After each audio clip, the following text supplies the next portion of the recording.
नमस्ते दोस्तों, मैं मौर्यवर्षा आपके अपने YouTube चैनल पर स्वागत करती हूँ। आज हम भक्तिकालीन सूफी काव्यधारा के प्रमुख कवियों का जो परिचय देखने वाले हैं। ठीक है, तो चलिए शुरू करते हैं सूफी काव्यधारा के प्रमुख कवियों का परिचय। उसमें हमने जायसी का परिचय अलग से देखा है। जायसी का संपूर्ण परिचय एक वीडियो में मैंने दिया है, वह वीडियो आपको जो प्रोफाइल पर मिल जाएगा। दूसरे जो कवि आते हैं मुल्ला दाऊद, जायसी तो आते ही है सूफी कवि, उनका परिचय हम इस वीडियो में नहीं देख रहे, उनका परिचय हमने अलग से देखा हुआ है। ठीक है, तो दूसरे कवि आते हैं मुल्ला दाऊद। इनका स्थान राय बरेली है। रचनाओं में उन्होंने एक रचना प्रमुख रूप से लिखी है 1379 ईस्वी में। इसमें इस रचना का नाम है चंदायन। इसमें नायक लोक यानी लोरिक तथा नायिका चंदा की प्रेम गाथा वर्णित है। इसके 4 संस्करण अभी तक निकल चुके हैं। ठीक है, विशेष इसके बारे में यह है कि मुल्ला दाऊद की रचना चंदायन से सूफी काव्य परंपरा का श्री गणेशा होता है। डॉक्टर राम कुमार वर्मा ने चंदायन को प्रथम सूफी काव्य माना है। चंदायन को माता प्रसाद गुप्त ने लोर कहा या लोर कथा कहा है। ठीक है, तो मुल्ला दाऊद के बारे में ज़्यादा जानकारी इतिहास में नहीं मिलती है, इतिहासात्मक जो किताब है उसमें नहीं मिलती है। सिर्फ मुल्ला दाऊद ने एक रचना लिखी है चंदायन, इतना ही परिचय मुल्ला दाऊद का मिलता है। ठीक है, तो चलिए दूसरे जो कवि आते हैं मंजन सूफी काव्यधारा के, जिन्होंने मधुमालती यह रचना लिखी है। यह एक प्रेमाख्यानक रचना है। कनेसर नगर के राजा सूरजमान के पुत्र मनोहर और महारस नगर की राजकुमारी मधुमालती की कथा इसमें आई है। रामचंद्र शुक्ल के अनुसार मंजन के संबंध में कुछ भी ज्ञात नहीं है। इसका रचना काल विक्रम संवत 1550 और 1515 के बीच में मिलता है और बहुत संभव है कि मृगावती के कुछ पीछे इसकी रचना हुई है। ठीक है, रामचंद्र शुक्ल ने थोड़ा सा तर्क दिया है इस रचना के रचना काल को लेकर। ठीक है, उसके बाद इनके बारे में ये विशेष है कि दक्षिण के शायर नसरती ने भी संवत 1700 में मधुमालती के आधार पर दक्षिणी उर्दू में गुलशन इश्क नाम से एक प्रेम कहानी लिखी थी। ठीक है, उसके बाद के कवि प्रमुख आते हैं शेख नबी।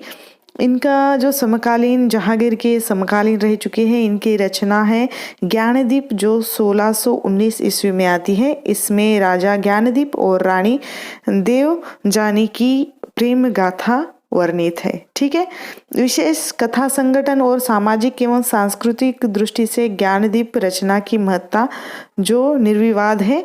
और रामचंद्र शुक्ल ने शेख नबी से प्रेम गाथा की परंपरा समाप्त समझनी चाहिए, ऐसा तर्क प्रस्तुत किया है। शेख नबी इस रचनाकार से प्रेम गाथा की जो परंपरा चलती आ रही थी वह समाप्त समझनी चाहिए, ऐसा रामचंद्र शुक्ल कहते हैं।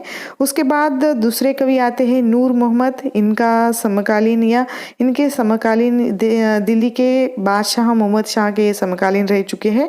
निवास स्थान सबरहद। रचनाओं में इनकी एक संवत 1801 में इंद्रावती। इसमें कालिंजर के राजकुमार राजकुंवर और आगमपुर की राजकुमारी इंद्रावती की प्रेम कहानी इसमें वर्णित है। और इनकी दूसरी रचना जो अनुराग बांसुरी है, शुक्ल के अनुसार इसका समय 1178 हिजरी है। रूपक काव्य है ये। इसका विषय तत्व ज्ञान से संबंधित है। ठीक है, नूर मोहम्मद की 2 रचनाएं मिलती हैं, इंद्रावती और अनुराग बांसुरी। विशेष इसके बारे में यह है कि इंद्रावती में कवि ने प्रथानुसार उस समय के शासक मोहम्मद शाह की प्रशंसा की है। नूर मोहम्मद ने जायसी के पहले के कवियों के अनुसार 5-5 चौपाई के उपरांत दोहे का क्रम रखा है।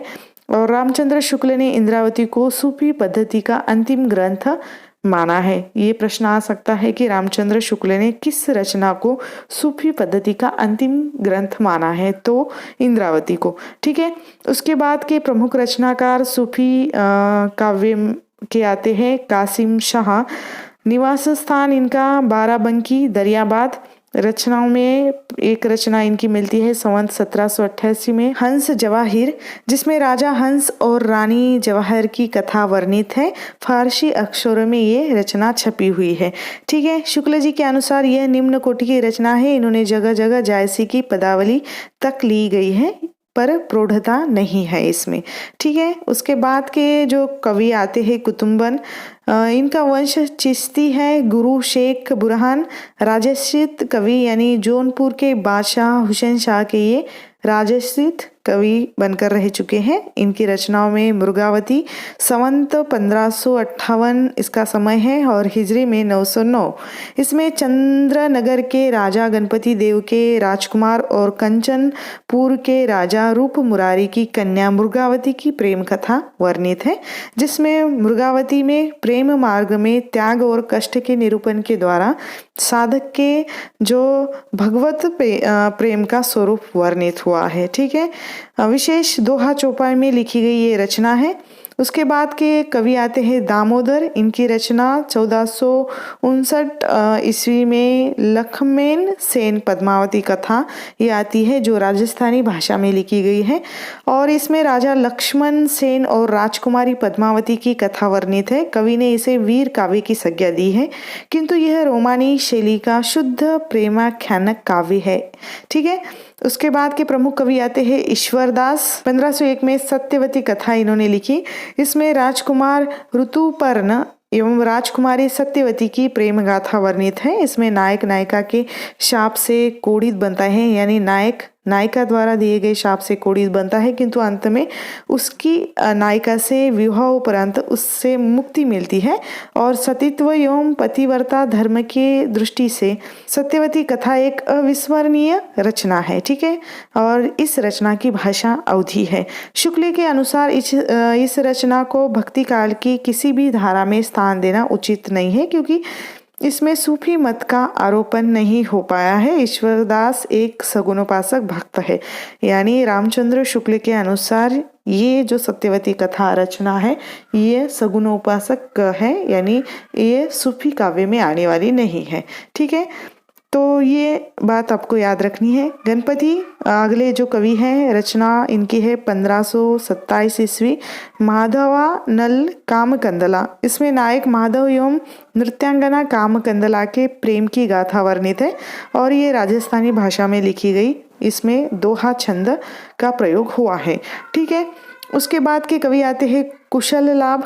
इनकी रचना है 1556 ईस्वी में, माधवानल कामकंदला चौपाई, राजस्थानी भाषा में लिखी गई है। इसमें नायक नायिका के अनेक जन्म जन्मांतर की कथा वर्णित की गई है।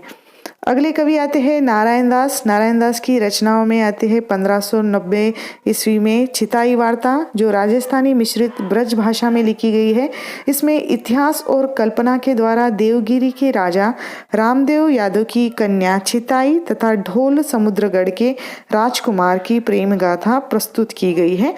और इसमें दूसरे भी जो प्रमुख पात्र है अलाउद्दीन खिलजी, राघव चेतन, दूत, इसके अन्य प्रमुख पात्र है। जैसे पद्मावती में आए हुए प्रमुख पात्र हैं, अलाउद्दीन खिलजी भी है, राघव चेतन भी है, उसी तरह चिताई वार्ता में भी ये पात्र आते हैं। अगले जो कवि है उस्मान, इनका उपनाम मान है गुरु हाजी बाबा शाह निजामुद्दीन चिश्ती परंपरा के ये रहे हैं शिष्य। समकालीन जहांगीर के निवास स्थान गाजीपुर। रचनाओं में एक रचना इनकी है चित्रावली, जिसमें सुजान एवं चित्रावली की प्रेम गाथा वर्णित है। पात्रों के नाम प्रतीकात्मक है, जैसे सुबुद्धि। जिस तरह पद्मावत के जो पात्र प्रतीकात्मक है, उसी तरह यहाँ चित्रावली में भी पात्र जो प्रतीकात्मक आते हैं। अगले कवि है पुहकर, पिता अकबर के दरबारी दुर्गादास के प्रपौत्र थे और समकालीन ये अकबर के रह चुके हैं। रचनाओं में 1618 ईस्वी में रस रतन इनकी रचना आती है, जो अवधी भाषा में लिखी गई है। राजकुमारी रंभा और सोम के प्रेम का निरूपण इस रचना में किया गया है। अगले कवि है जटमल। इनकी रचना 1556 ईस्वी में लिखी गई प्रेम विलास प्रेमलता की कथा। प्रेम विलास प्रेमलता की कथा, इसमें नायक नायिका का प्रेम प्रथम दर्शन के फलस्वरूप होता है। दोनों में गुप्त विवाह एवं अंत में वैराग्य भी होता है। दोहा चौपाई शैली में लिखी गई ये प्रेम विलास प्रेमलता की कथा है। ठीक है, उसके बाद के कवि है जान कवि। जान कवि अंतिम कह सकते हैं हम, सूफी काव्यधारा के अंतिम कवि जान कवि हैं और सबसे ज़्यादा सूफी रचनाएं लिखने वाले भी कवि जान कवि है। इनका मूल नाम न्यामत खां है, पिता अलफ खां। इनके 5 पुत्र थे, 5 पुत्रों में से जान कवि एक पुत्र है। वंश इनका राजस्थान में सीकर के समीप फतेहपुर को कायम खानी नवाब खां ने बसाया था, इसी वंश के ये है। गुरु शेख मोहम्मद चिश्ती। रचनाओं में 29 प्रेमाख्यानक काव्य इन्होंने लिखे हैं। पहली जो है 1618 ईस्वी में कनकावती। कनकावती जो ग्वालियरी भाषा में लिखी गई रचना है, जहांगीर के शासनकाल के समय की रचना है, जो 3 दिनों में रची गई है, यानी 3 दिनों में ही यह रचना पूर्ण की गई थी उन्होंने। इसमें राजा भरत के पुत्र जो परम रूप और सिद्धपुर की राजकुमारी कनकावती की गाथा वर्णित है। उसके बाद 1621 ईस्वी में कामलता। हंसनगरी के राजा रसाल और सुंदरपुरी की शासिका कामलता की प्रेम गाथा इसमें वर्णित है। उसके बाद 1634 ईस्वी में मधुकर मालती। इसमें अयोध्या नगरी के रतन नाम के सौदागर पुत्र मधुकर एवं मालती नामक चटसार पढ़ने जाती एक युवती की कथा वर्णित है। उसके बाद 1691 में ईस्वी में रत्नावली। मोहन और रत्नावली की प्रेम कथा इसमें आई हुई है। अगली जो रचना है छिता। इसमें देवगिरी के राजा की पुत्री छिता एवं राजा राम की प्रेम गाथा कही गई है। उसके बाद की रचना है पुहू पवारिया। इसकी कथा मंझन के मधुमालती से मिलती है, ऐसा कहा जाता है। उसके बाद की जो प्रमुख रचना है, उसके पहले की ये जो जान कवि की पहले 5 रचनाएं हैं या 6 रचनाएं हैं जो अत्यंत प्रसिद्ध है। और उसके बाद की जो प्रमुख रचनाओं में आती है नल दमयंती, गाथा लैला मजनू, रूप मंजरी, कथा मोहिनी, कथा शिजर खां, शाहीजादे व देवल दे की चौपाई, शाहीजादे व देवल दे की चौपाई, रतन मंजरी, कवलावती, कथा कलावती। ठीक है, इस तरह इनकी रचनाएं मिलती है। विशेष सर्वाधिक सूफी काव्य लिखने का श्रेय, जैसे मैंने कहा कि जान कवि को प्राप्त होता है। उसके बाद लैला मजनू की कथा पर जो आख्यानक काव्य या प्रेमाख्यानक काव्य लिखने वाले हिंदी के प्रथम कवि के रूप में इनका नाम लिया जाता है। ठीक है, तो ये सभी कवि जिनका परिचय हमें उनके रचनाओं के द्वारा मिलता है, उन सूफी कवियों का ये परिचय रहा है जो परीक्षा की दृष्टि से अत्यंत महत्वपूर्ण होने वाला है। ठीक है, तो यहाँ पर हम रुकते हैं। जल्द मिलेंगे एक नए वीडियो में एक नए विषय के साथ। तब तक के लिए धन्यवाद।